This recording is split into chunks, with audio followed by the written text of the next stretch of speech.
Hello friends, आप सभी का मेरे चैनल में स्वागत है। आज की कहानी का शीर्षक है चार रानियों वाला राजा। एक बार एक रईस राजा था जिसकी चार रानियां थी। वो अपनी चौथी रानी को सबसे ज़्यादा प्यार करता था।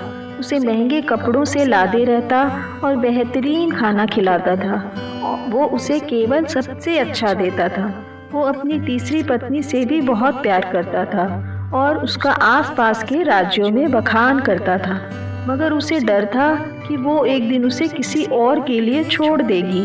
वो अपनी दूसरी पत्नी से भी प्यार करता था और वो उसकी हमराज थी और वो उसके साथ हमेशा सहानुभूति, इज्जत और धैर्य से रहती थी। जब भी राजा को कोई परेशानी होती थी तो वो उसे बताता था ताकि वो राजा को उस परेशानी का हल बता सके। राजा की पहली पत्नी राजा की सबसे वफादार थी और राज्य और उसकी दौलत बढ़ाने में बहुत मदद करती थी, मगर वह अपनी पहली पत्नी से प्यार नहीं करता था।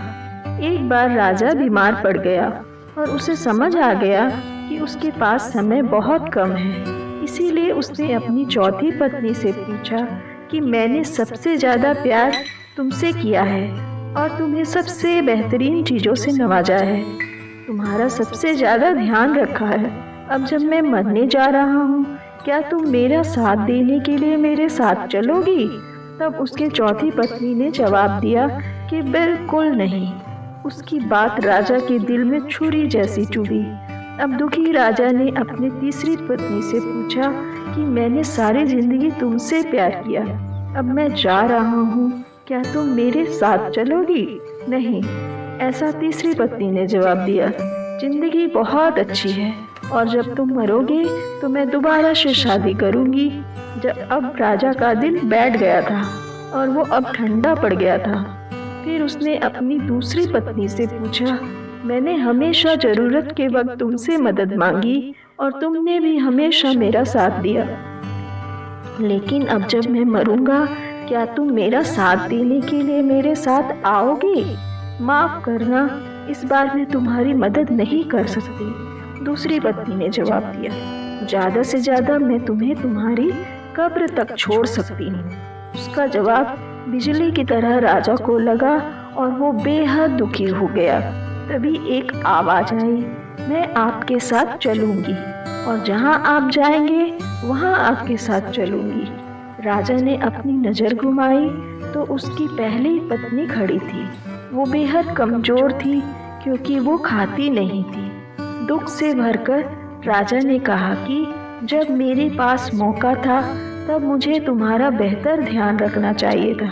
दोस्तों, इस कहानी से हमें यह सीखने को मिलता है कि हमारी चौथी पत्नी हमारा शरीर है। हम चाहें इसे सजाने धजाने में कितना भी दिल लगाएं, मृत्यु के समय हमें ये छोड़ जाएगा।